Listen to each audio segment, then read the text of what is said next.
Здравейте! Днес ще ви представим регулатор за компресиран метан модел R1000, производство на фирма Inserdil Италия.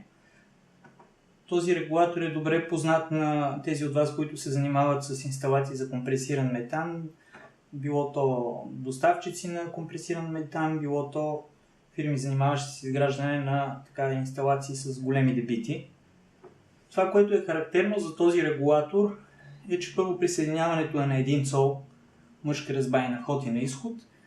Манометрите са производство на фирма Вика, т.е. няма никакъв проблем те да бъдат тарирани в България. Има вграден предпазно изпускателен клапан. Максималното налягане е 220 бара, като има версии на 250 бара и на 400 бара.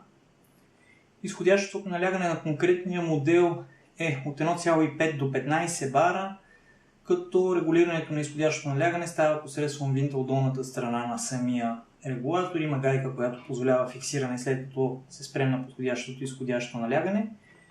Това, което можем допълнително да съдействаме за тези регулатори, освен доставката, поддържаме и широк асортимент от резервни елементи на склад, включително комплектите, които периодично в процеса на работа се налага да се подменят. Гледаме да ги държим винаги налични на склад при нас.